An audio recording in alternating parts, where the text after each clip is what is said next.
जय श्री कृष्णा, राधे राधे। आप सभी भक्तों का आपके अपने YouTube चैनल श्री कृष्ण दीवानी में हार्दिक स्वागत है। आज हम सुन रहे हैं कार्तिक मास महात्म्य अध्याय 28 की कथा। सर्वप्रथम भगवान का स्मरण करते हुए सभी बोलिए ओम नमो भगवते वासुदेवाय। सूत जी ऋषियों से बोले, हे मुनिगणों, देवऊठ ने इस एकादशी को व्रत करने से अनंत फल की प्राप्ति होती है तथा अनेक जन्मों के पाप नष्ट हो जाते हैं। चातुर्मास का जो व्रत होता है वह इसी एकादशी के दिन समाप्त होता है। इसी एकादशी के व्रत के साथ ही भीषम पंचक व्रत करने वाले तो प्रभु के विशेष प्रिय बन जाते हैं। हे मुनिगणों, कार्तिक शुक्ल द्वादशी के दिन ध्वजारोहण करने से संपूर्ण पाप नष्ट हो जाते हैं। चारों वर्णों में से जो कोई भी भगवान के मंदिर में झंडी लगाता है वह ब्रह्मा आदि देवताओं के द्वारा सम्मानित होकर विष्णु लोक को जाता है। इस संबंध में मैं आपको एक वृतांत सुनाता हूँ, जो कि नारद जी ने राजा पृथु को सुनाया था। आप सब ध्यानपूर्वक सुनिए। नारद जी ने राजा पृथु को बताया कि हे राजन, बहुत समय पहले सतयुग में सुमति नामक एक चंद्रवंशीय राजा था। वह राजा भगवान विष्णु का परम भक्त था। उसका शासन सप्त द्वीपों तक फैला हुआ था। हे महाराज पृथु, उसकी रानी सत्यवती भी ईश्वर की परम भक्तनी थी। वह भगवान के समक्ष नृत्य करती और कार्तिक के शुक्ल पक्ष की द्वादशी को भगवान के मंदिर में ध्वजा बांधा करती थी। एक दिन विमांडक ऋषि वहां पर आए। राजा और रानी ने उनका बहुत आदर सत्कार किया।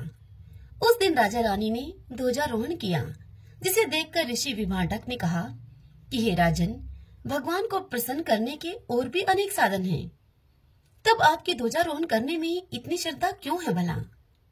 यह सुनकर राजा ने विमांडक ऋषि से कहा कि हे महाराज, इसका एक बड़ा ही अद्भुत इतिहास है।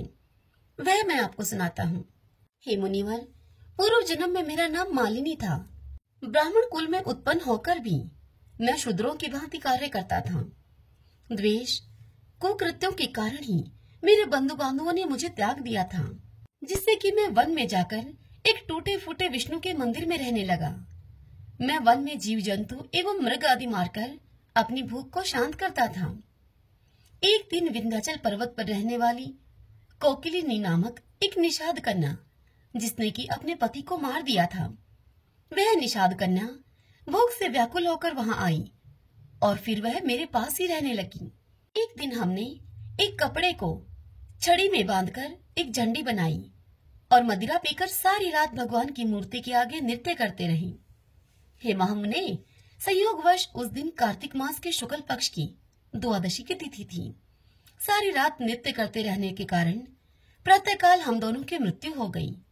तब यम के दूत आए और हमें प्रताड़ित करते हुए अब यमराज के पास लेकर गए। ठीक उसी समय विष्णु भगवान के दूत विमान लेकर वहां पर आ गए और यमदूतों को धिक्कारते हुए उनसे बोले, हे यमदूतों, तुम सिर्फ पापियों को यमपुरी में ले जा सकते हो, धर्मात्माओं को नहीं। इस पर यमदूत भी क्रोधित होकर उनसे बोले कि ये दोनों तो महापापी हैं। इन्होंने अपने जीवन में एक भी पुण्य कार्य नहीं किया है, इसी कारण से हम इन्हें यमपुरी में लेकर आए हैं। इस पर विष्णुदूत बोले कि बड़े खेद का विषय है कि तुम्हें धर्म और अधर्म का जरा भी ज्ञान नहीं है। यह सत्य ही है कि जीवन भर ये कुकृत्यों में लीन रहे हैं, परंतु कार्तिक माह के शुक्ल पक्ष की द्वादशी को इन्होंने भगवान के मंदिर में ध्वजारोहण तथा नृत्य गायन किया है, जिससे कि इनके समस्त पाप नष्ट हो गए हैं। इसलिए ये विष्णु लोक जाने के अधिकारी हैं। अब हे दूतों, भले ही इन्होंने ये कार्य अनजाने में किया है, किंतु भगवान को प्रिय लगने वाला कार्य इन्होंने कर दिया है। इस प्रकार से हे महामुने, वे हमें विमान में बैठा कर ले गए। इतने कथा सुनाकर राजा सुमति ने मुनि से कहा कि हे मुने, अनजाने में किए गए इस कार्य का हमें इतना अधिक पुण्य फल मिला। अब आप विचार कीजिए कि यदि कोई श्रद्धा पूर्वक कार्तिक शुक्ल पक्ष की द्वादशी को ध्वजारोहण करे तो उसका कितना अधिक पुण्य फल होगा, उसका तो वर्णन भी नहीं किया जा सकता।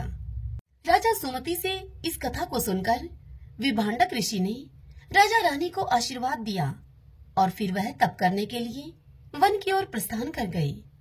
श्रीमन नारायण नारायण हरि हरि, भजमन नारायण नारायण हरि हरि। आइए भगतजनों, अब हम कार्तिक स्नान की 5 कथाओं का श्रवण करते हैं। एकादशी से पूर्णमासी तक विषम पंचक व्रत किए जाते हैं, तो इसलिए इन दिनों में अत्यधिक पुण्य देने वाली पीपल की कहानी और पंच भिखु की कहानी हम नियम पूर्वक सुनेंगे। सबसे पहले तुलसी जी की कथा। एक समय की बात है, कार्तिक में सभी औरतें तुलसी माता को सींचने के लिए जाया करती थी। सभी औरतें तो तुलसी माता को सींचकर घर पर वापस आ जाती, परंतु एक बुढ़िया माई वहाँ पर आती और तुलसी माता से कहती, हे तुलसी माता, सबके दाता, मैं बिरला सींचू तेरा तो कर निस्तारा मेरा। मुझे बहू दे, पीले रंग की धोती दे, मीठा मीठा ग्रास दे, बैकुंठ में वास दे, चटके की चाल दे, पटके की मौत दे, चंदन का काट दे, अच्छा राज दे, दाल भात का जीवन दे, 11 का दिन दे और कृष्ण जी का कांधा दे। बुढ़िया माई का ऐसा कहने का रोज का नियम था। यह सुन सुनकर अब तुलसी माता सूखने लगी। जब तुलसी माता को सूखते हुए देखा, तब कृष्ण भगवान ने उनसे पूछा, हे तुलसी, तुम सूख क्यों रही हो? तब तुलसी माता ने कहा कि मेरे मन की मत पूछो। तब भगवान बोले, अगर ये बात मैं नहीं पूछूंगा तो कौन पूछेगा? तब तुलसी माता ने कहा कि एक बुढ़िया माई रोज आती है और मुझसे यह बात कहकर जाती है, मैं उसे सब कुछ तो दे दूंगी, लेकिन कृष्ण जी का कांधा कहाँ से दूंगी? तब कृष्ण भगवान तुलसी देवी से बोले, जब वह बुढ़िया माई मरेगी तो मैं अपने आप उसे कांधा देकर आ जाऊंगा, तुम बुढ़िया माई से कह देना। समय बीतने के अनुसार बुढ़िया माई की एक दिन मृत्यु हो गई। जब गांव वाले सभी इकट्ठे हुए और उसको लेकर जाने लगे, तो वह इतनी भारी हो गई कि किसी से भी वह नहीं उठी।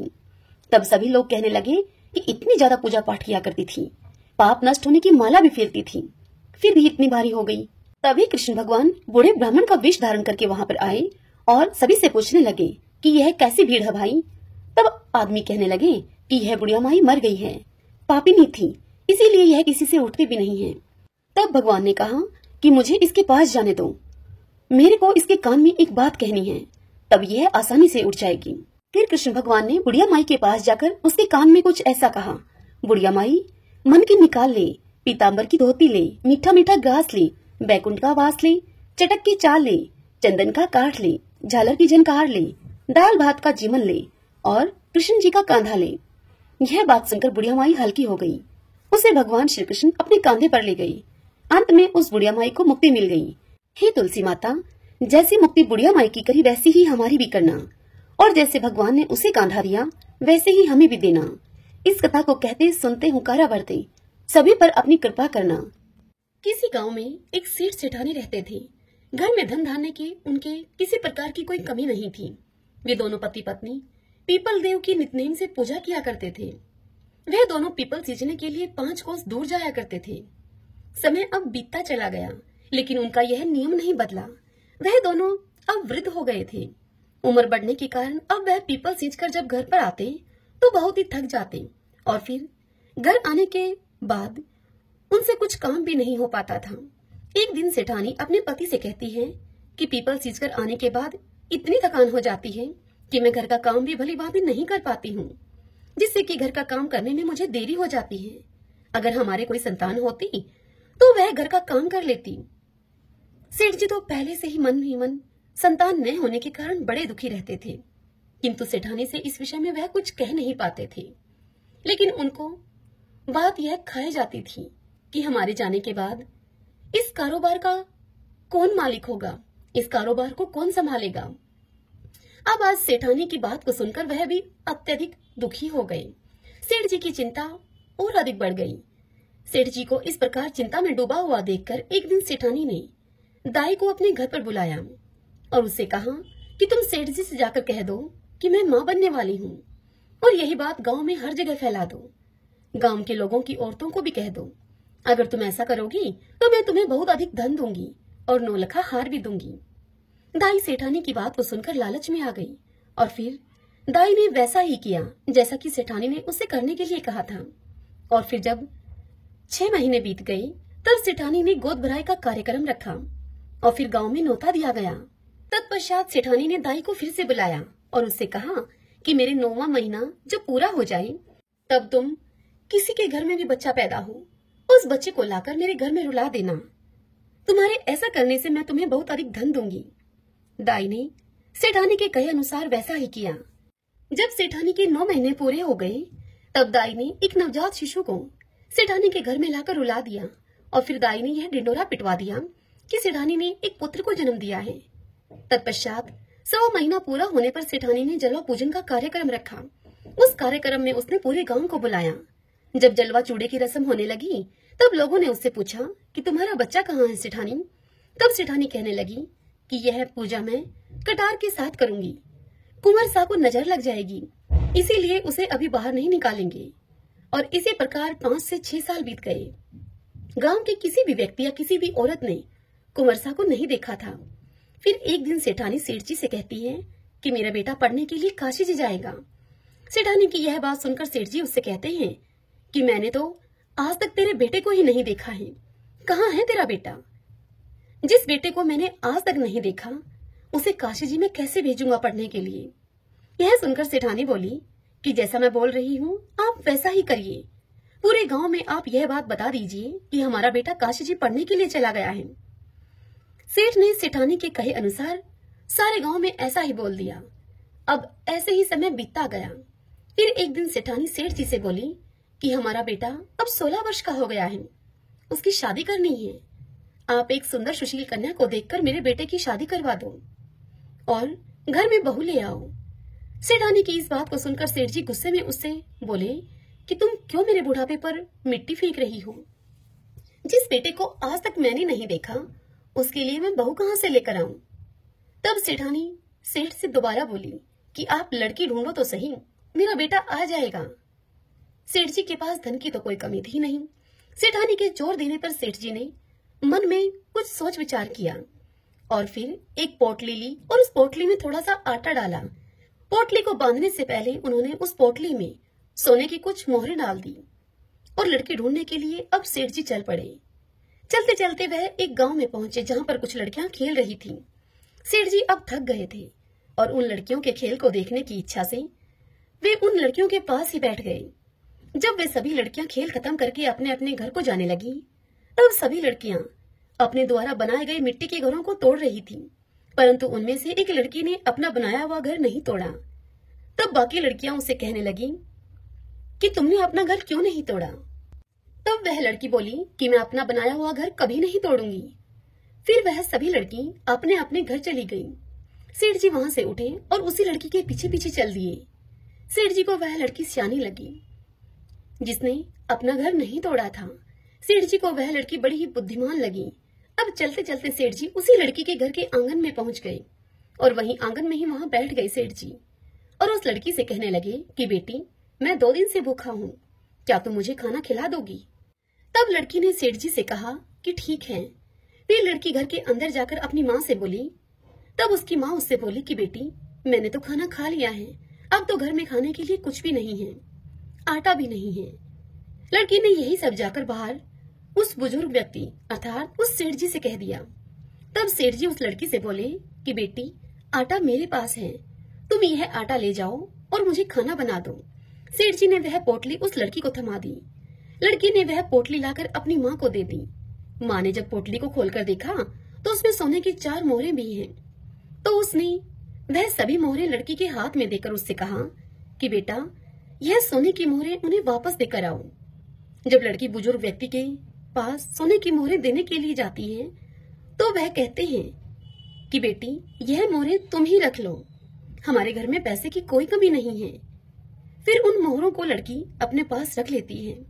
इतनी देर में ही उस लड़की के पिता भी वहां पर आ जाते हैं।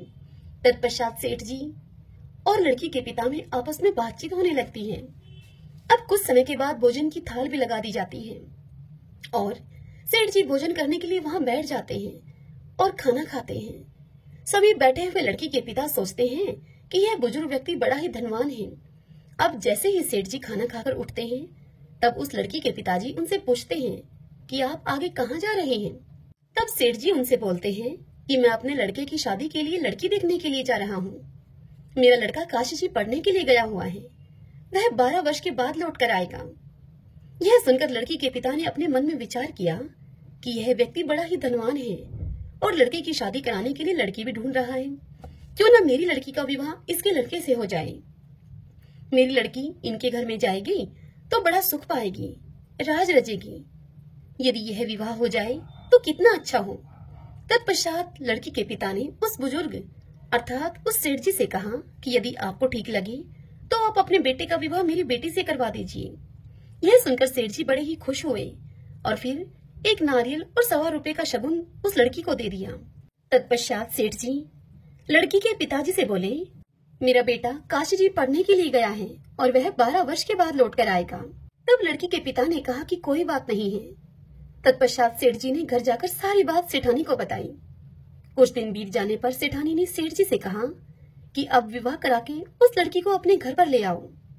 तब सेठ जी उससे कहने लगे कि यही तो मन में चिंता का विषय है कि शादी कैसे होगी। तब सेठानी बोली कि शादी खांडे के साथ होगी। खांडा तलवार को कहा जाता है।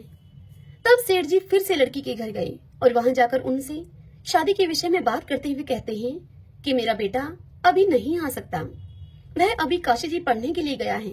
12 वर्ष पूरे होने पर ही वह लौटेगा, अभी उसे आने में समय लगेगा।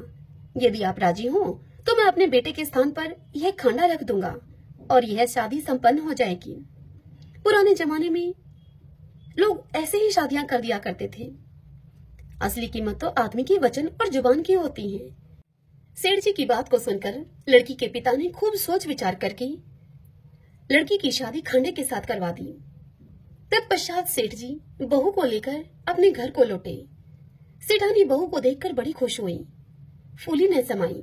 जब सेठ सेठानी पीपल सींचने के लिए जाते तो बहू पीछे से इस घर का सारा काम निपटा लेती और सेठ सेठानी के घर वापस आने पर वह बहू उनके लिए खाना बनाकर तैयार रखती थी और फिर उनके लिए खाना परोसती।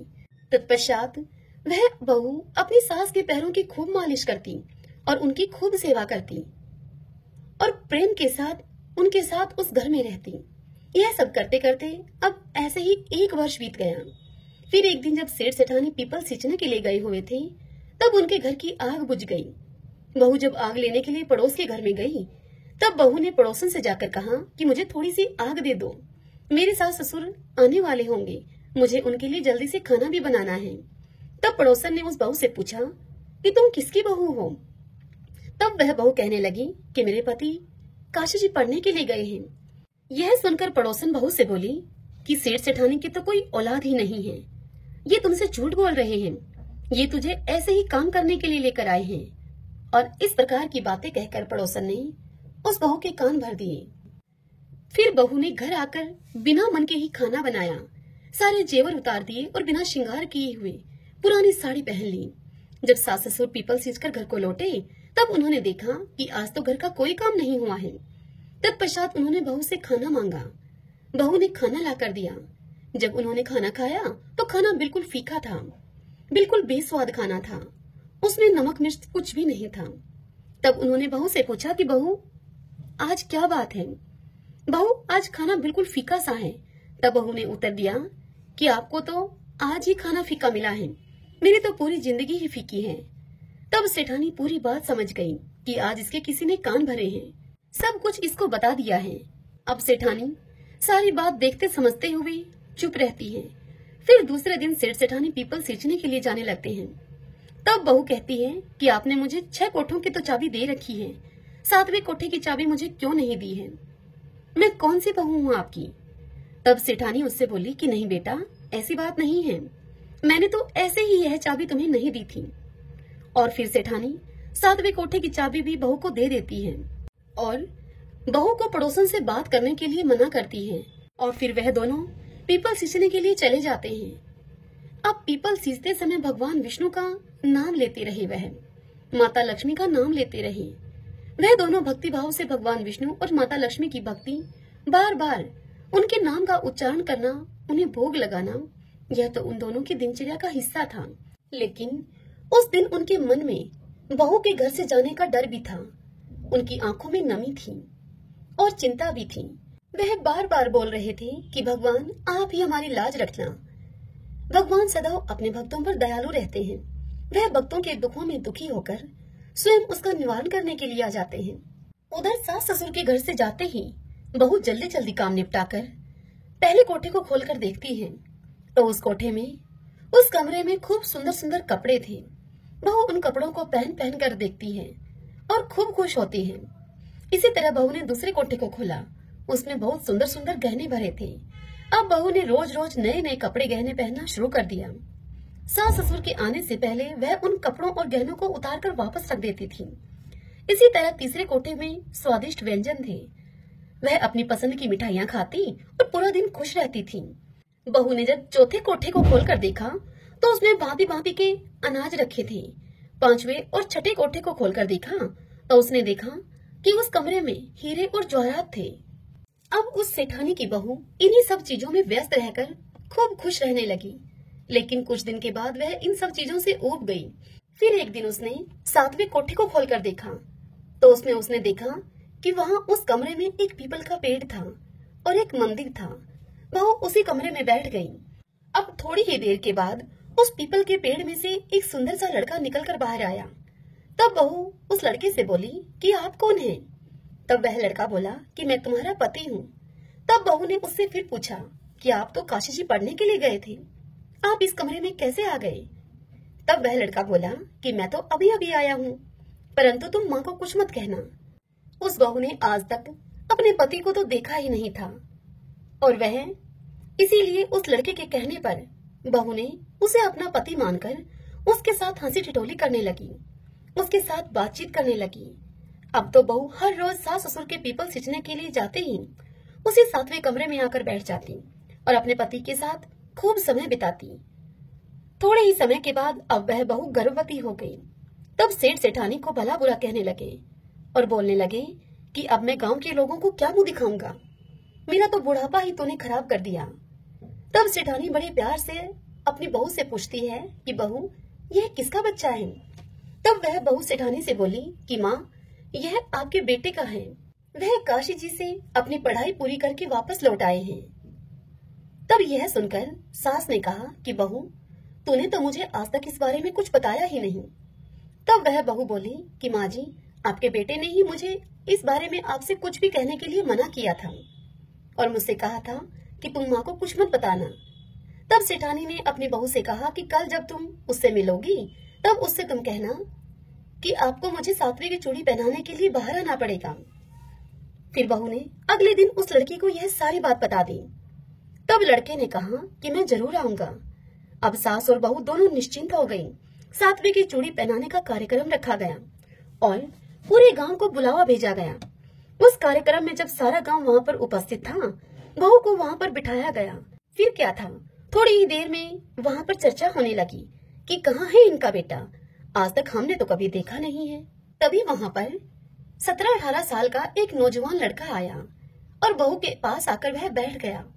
गांव के सभी लोग उसे देखकर चौंक गए और उसे टकटकी लगाकर देखते ही रह गए और फिर कहने लगे कि यह लड़का तो कितना सुंदर है, यही कारण है कि सेठानी इसे छिपाकर रखती थी। तत्पश्चात कार्यक्रम जब पूरा हुआ वह लड़का वापस जाने लगा। तब बहू ने उससे कहा कि आप कहाँ जा रहे हैं? तब वह लड़का बोला कि मुझे जाना पड़ेगा। जैसे ही वह लड़का सातवें कमरे में गया, बहू उसके पीछे पीछे गई। वह लड़का पीपल के पास पहुंचकर जैसे ही सांप की केचुली पहनने लगा, तब उस बहू ने तुरंत ही उस केचुली में आग लगा दी। आग लगने से लड़के के शरीर में अब जलन होने लगी। बहू ने लड़के के शरीर पर दूध डालकर उसके जलन को शांत किया। फिर वह लड़का बहू और सेठ सेठानी मिलकर एक साथ एक ही घर में रहने लगे। इस तरह उस लड़की के तेज भाग्य से सेठ सेठानी को अपना बेटा मिल गया। हे मेरे पीपल देवता, जैसी कृपा आपने उस लड़की और सेठ सेठानी पर की, वैसी ही कृपा आपकी यह कथा जो भी कहे, सुने, सुनाए और ओंकारा भरे, उन सब पर करना। सुनते हैं। एक गुजरी थी, उसने अपनी बहू से कहा कि बहू तो दूध दही बेच आया कर। अब वह बहू दूध दही बेचने के लिए गई। कार्तिक का महीना था, वहाँ पर सभी औरतें पीपल सींचने को आती थीं। यह देखकर वह गुजरी भी वहाँ पर बैठ गई और उन औरतों से पूछने लगी, बहनों तुम यह क्या कर रही हो? तब वह औरतें उससे बोली कि हम तो पीपल की पथवारी सींच रही हैं।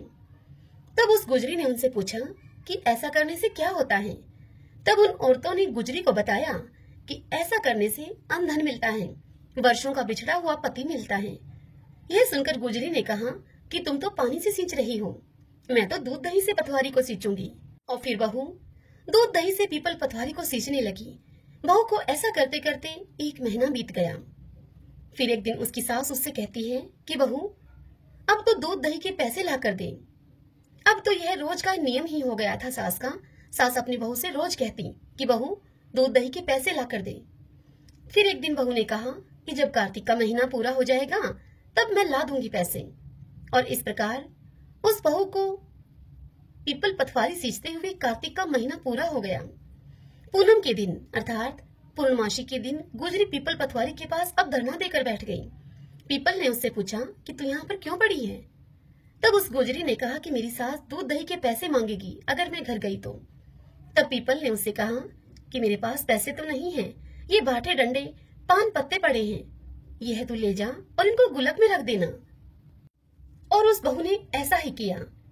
घर जाने पर जब उसकी सास ने उससे पूछा बहू पैसे लाई हैं, तो उस गुजरी ने कहा कि मैंने पैसे गुल्लक में रखे हैं। जब सास ने गुल्लक को खोलकर देखा तो सास देखती ही रह गई। उस गुल्लक में हीरे मोती जगमगा रहे हैं, पत्तों का धन हो गया। यह देखकर सास बोली कि बहू तू इतना पैसा कहाँ से लाई है। सास की इस बात को सुनकर तो बहू ने भी गुल्लक को देखा। यह देखकर बहू अब दंग रह गई और कहने लगी, माँ मैंने तो 1 महीना दूध दही से पीपल पथवारी को सींचा था और मैंने उससे धन मांगा था। तब मुझे पीपल ने पान पत्ते बाटे डिंडे लेकर जाने के लिए कहा। वह लेकर मैंने इस गुल्लक में रख दिए थे और वही अब ये हीरे मोती हो गए हैं। यह सुनकर सास ने कहा कि अब की बार तो मैं भी पीपल पथवारी को सींचूंगी। और फिर जब अगले वर्ष कार्तिक मास आया तब सास ने पीपल पथवारी को सींचा। सास दूध दही तो बेच आती और हांडी धोकर वह पानी पीपल पथवारी में डाल आती। इस प्रकार करते हुए सास को अब 1 महीना बीतने वाला था।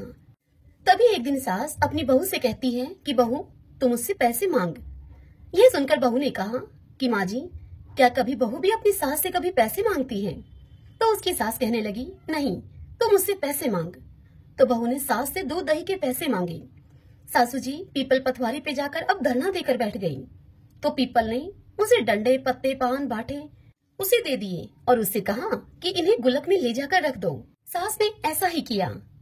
जब बहू ने गुल्लक को खोलकर देखा तब उसमें कीड़े और बिलाव चल रहे थे। यह देखकर गुजरी ने अपनी सास से कहा, माँ जी यहाँ आइए, देखिए ये क्या है। तब सास देखकर दंग रह गई और बोली कि पीपल पथवार ने तुझे तो धन दिया है और मुझे ये कीड़े मकोड़े दे दिए। तब सभी बोले कि बहू ने तो सच से सींचा था और सास ने धन की भूख से सींचा था। इसीलिए हे पथवारी माता, जैसे बहू को दिया वैसे सबको देना और जैसा सास को दिया वैसा किसी को मत देना। पंचभिखु की कथा। एक साहूकार था, उसके एक बेटा और एक बहू थे।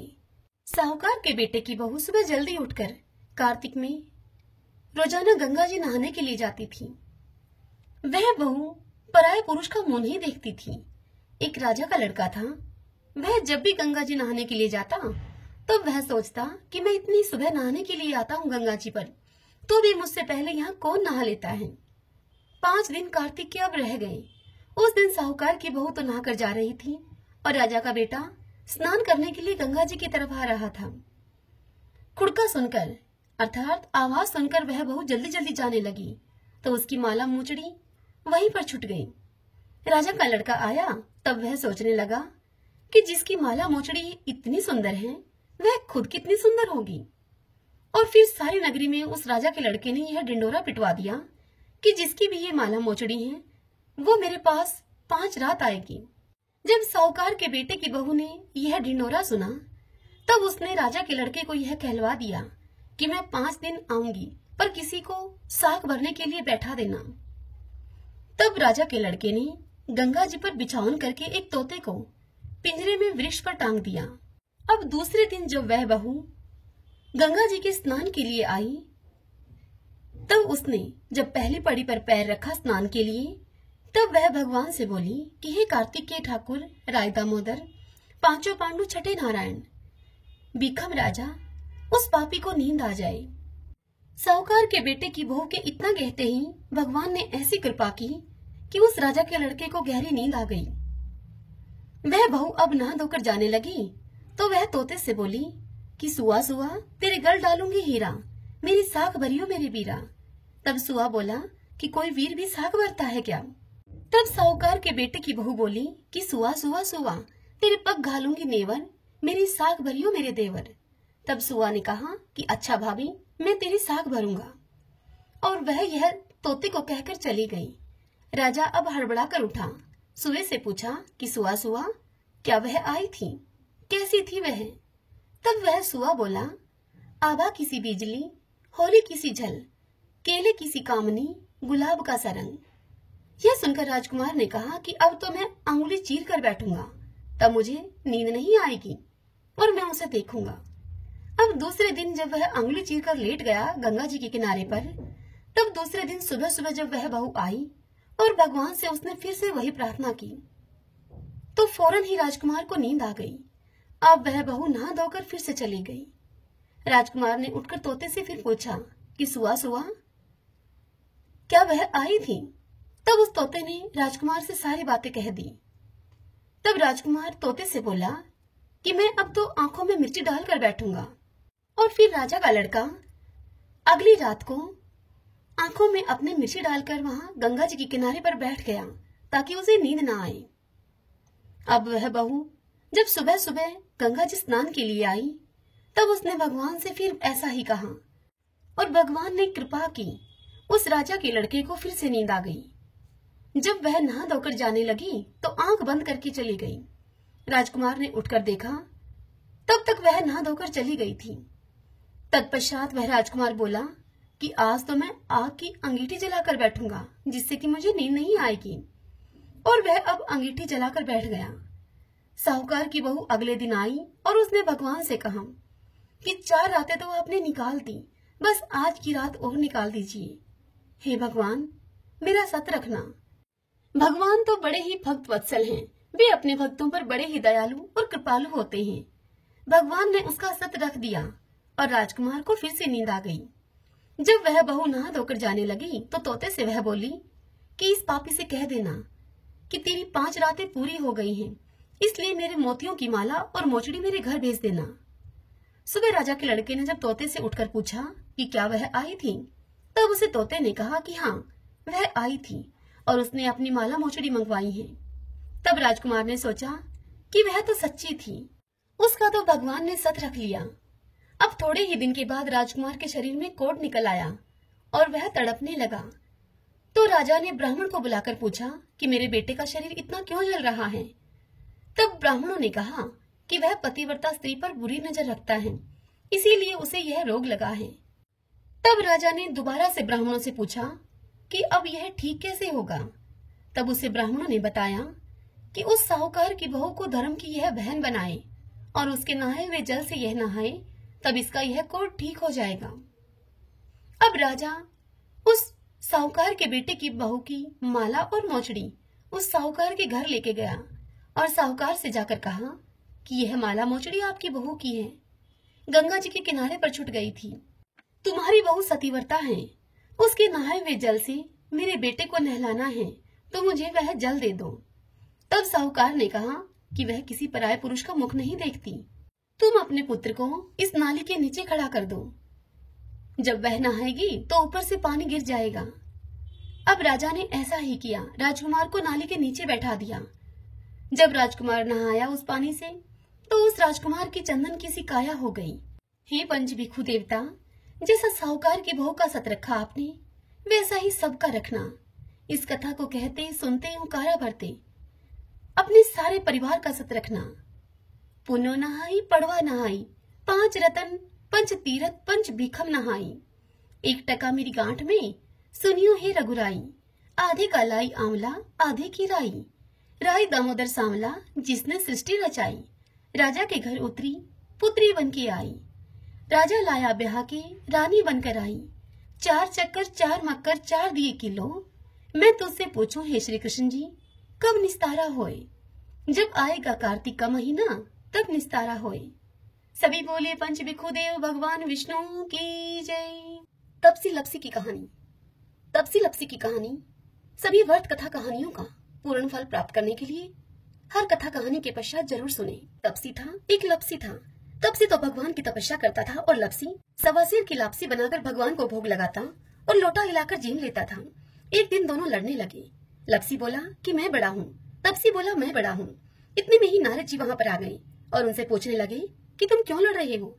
तब लप्सी ने कहा कि मैं बड़ा हूँ, और तपसी ने कहा मैं बड़ा हूँ। तपसी बोला कि मैं तो सारे दिन भगवान की पूजा करता हूँ। यह सुनकर नारद जी बोले कि मैं तुम्हारा फैसला कल कर दूंगा। दूसरे दिन तपसी नहा धोकर आ रहा था तो नारद जी ने 1.25 करोड़ की अंगूठी उसके आगे फेंक दी। जब तपसी ने यह देखा कि 1.25 करोड़ की अंगूठी उसके आगे पड़ी है तो उसने वह झट से अंगूठी उठाकर अपने बगल के नीचे घुटने के नीचे दबा ली और तपस्या करने लग गया।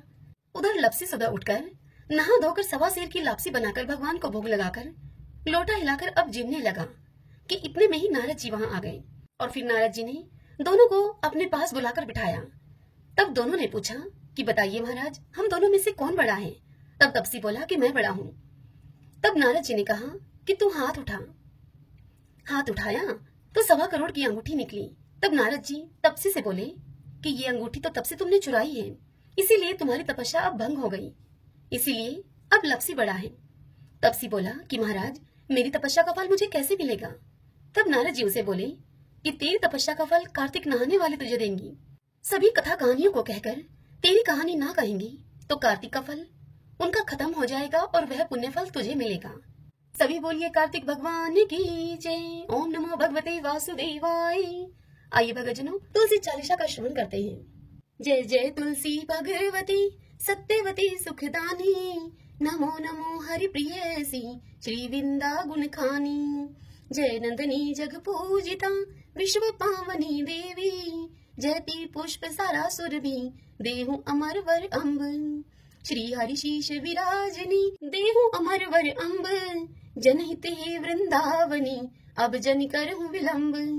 धन्य धन्य श्री तुलसी माता, महिमा आगम सदा श्रुति गाता। हरि के प्राण हूँ से तुम प्यारी, हर ही हेतु किन हो तप भारी। जब प्रसन्न हव दर्शन दीनो, तब कर जोरी विनय अस कीनो। हे भगवन कंत मम हो, दीन जानि जनि छाड़हु छोहु। सुनि लक्ष्मी तुलसी की बानी, दिन हो शाप क्रोध पर आनी। अस अयोग्य वर मांगन हारी, हो विटप तुम जड़ तनु धारी। सुनि तुलसी शाप योति धामा, करहु बास तौ नीचन धामा। दियो वचन हरि तब तत्काला, सुनहु सुमुख जनि हो बिहाला। समय पाई हव हो पति तोरा, पूजी हो आस बचन सत्य मोरा। तब गोकुल में गोप सुदामा, तासु भई तुलसी तू वामा। कृष्ण रास लीला के माही, राधे सखियो प्रेम लखि नाही। दिया शाप तुलसी तत्काला, नर लोकहि तुम जन्महु बाला। भयो गोप वह तान विराजा, शंकर चूड़ नामक सिर ताजा। तुलसी भई तासु की नारी, परम सती गुण रूप अगारी। असद्व कल्प गीत जब गयो, कल्प तृतीय जन्म तब भयो। वृंदा नाम भयो तुलसी को, असुर जलंधर नाम पति को। करी अति द्वंद अतुल बल धामा, लिन्हा शंकर से संग्रामा। जब नित सन्य सहित शिव हारे, मरहि न तब हर हर ही पुकारे। पतिव्रता वृंदा थी नारी, कौ न सके पतहि गनहारी। तब जलंधर ही भेष बनाई, वृंदा डिग हरि पहुँचयो जाई। शिव हित लही करी कपट प्रसंगा, कियो सतीव धर्म ते ही भंगा। भयो जलंधर कर संहारा, सुनि वृंदा उर शोक अपारा। तीषण दियो कपट हरि टारी, लखी वृंदा दुख गिरा उचारी। जलंधर ही जस हत्यो अभीता, सोई रावण हव हरि सीता। अस प्रस्तर सम हृदय तुम्हारा, धर्म खंडी मम पतहि सहारा। यही कारण लेहि शाप हमारा, होवे तनु पाषाण तुम्हारा। सुनि हरि तुरत ही वचन उचारे, दियो शाप तुम बिना विचारे। लखियो ने निज कर तूति पति को, छलन चाहयो जब पार्वती को। जड़मति तुहु अस हो जड़ रूपा, जग मह तुलसी बिटप अनूपा। धरवै रूप हम शलिग्रामा, नदी गंडकी बीच ललामा। जो तुलसी दह हम ही चढ़ाई है, सब सुख भोगी परम पद पाई है। बिनु तुलसी हरि चलत शरीरा, अतिशय उठत शीश उर्पीरा। जो तुलसी दल हरि शिव धारत, जो सहस्त्र घट अमृत डारत। तुलसी हरि मन रंजनि हारी, रोग दोष दुख भंजनि हारी। प्रेम सहित हरि भजन निरंतर, तुलसी राधा में नहीं अंतर। सभी बोलिए तुलसी माता की जय। आइए भक्तजनों, अब हम तुलसी माता की आरती और कार्तिक भगवान की आरती करते हैं। जय जय तुलसी माता, जय जय तुलसी माता, सब जग की सुखदाता वरदाता, जय तुलसी माता। सब योगों के ऊपर, सब रोगों के ऊपर, रुझ से रक्षा करके भवत्राता, जय जय तुलसी माता। बटुपुत्री हे श्यामा, सुरबली हे ग्राम्या, विष्णु प्रिय जो तुमको सेवे, सो नर तर जाता, जय जय तुलसी माता। हरि के शीश विराजत त्रिभुवन से हो वंदित, पतित जनों की तारिणी विख्याता, जय जय तुलसी माता। लेकर जन्म विजन में आई दिव्य भवन में, मानव लोक तुम्हीं से सुख संपत्ति पाता, जय जय तुलसी माता। हरि को तुम अति प्यारी, श्याम वरण कुमारी, प्रेम अजब है उनको तुमसे कैसा नाता, जय जय तुलसी माता। तुलसी मात की जय। आरती उतारूं मारा कार्तिक भगवान की, आरती उतारूं मारा कार्तिक भगवान की। ठाकुर जी की सेवा में मैं राम नाम बोलती, ठाकुर जी की सेवा में मैं राम नाम बोलती। गाय की सेवा में मारे गोबर पानी बाड़ा में, गाय की सेवा में मारे गोबर पानी बाड़ा में। तुलसी की सेवा में मारे तुलसी फल फूल आंगन में, तुलसी की सेवा में मारे तुलसी फल फूल आंगन में। आरती उतारूं मारा कार्तिक भगवान की, आरती उतारूं मारा कार्तिक भगवान की। ठाकुर जी की सेवा में मैं गंगा जल से नहावती, ठाकुर जी की सेवा में मैं गंगा जल से नहावती। गाय की सेवा में मारे दूध दही पी लोना में, गाय की सेवा में मारे दूध दही पी लोना में। तुलसी जी की सेवा में मारे बरकत है घर आंगन में, तुलसी जी की सेवा में मारे बरकत है घर आंगन में। आरती उतारूं मारा कार्तिक भगवान की, आरती उतारूं मारा कार्तिक भगवान की। ठाकुर जी की सेवा में तिलक लाग्यो मारा माथा में, ठाकुर जी की सेवा में तिलक लाग्यो मारा माथा में। गाय की सेवा में मारे घी धरो है घिलड़ी में, गाय की सेवा में मारे घी धरो है घिलड़ी में। तुलसी जी की सेवा में मारे दीवा बाती क्या राम, तुलसी जी की सेवा में मारे दीवा बाती क्या राम। आरती उतारूं मारा कार्तिक भगवान की, आरती उतारूं मारा कार्तिक भगवान की। ठाकुर जी की सेवा में माखन मिश्री डोना में, ठाकुर जी की सेवा में माखन मिश्री डोना में। गाय की सेवा में मारे छाछरा पड़ी थाली में, गाय की सेवा में मारे छाछरा पड़ी थाली में। तुलसी जी की सेवा में मारे अखंड सुहाग साथ में, तुलसी जी की सेवा में मारे अखंड सुहाग साथ में। आरती उतारूं मारा कार्तिक भगवान की, आरती उतारूं मारा कार्तिक भगवान की। ठाकुर जी की सेवा में मैं नित उठ मंदिर जावती, ठाकुर जी की सेवा में मैं नित उठ मंदिर जावती। गाय की सेवा में मैं नित उठ के बुआरी लगावती, गाय की सेवा में मैं नित उठ कर बुआरी लगावती। तुलसी जी की सेवा में नित जल से चौक्यारी में, तुलसी जी की सेवा में नित जल से चौक्यारा में। आरती उतारूं मारा कार्तिक भगवान की, आरती उतारूं मारा कार्तिक भगवान की। ठाकुर जी की सेवा में सखियों का संग है मंदिर में, ठाकुर जी की सेवा में सखियों का संग है मंदिर में। गाय की सेवा में मारे साथ ग्वाला आंगन में, गाय की सेवा में मारे साथ ग्वाला आंगन में।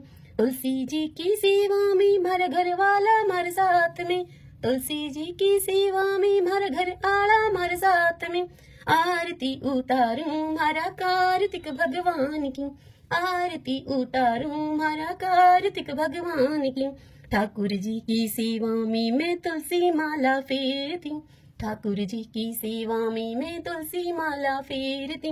गाय की सेवा में मारे गले गलसरी सोना की, गाय की सेवा में मारे गले गलसरी सोना की।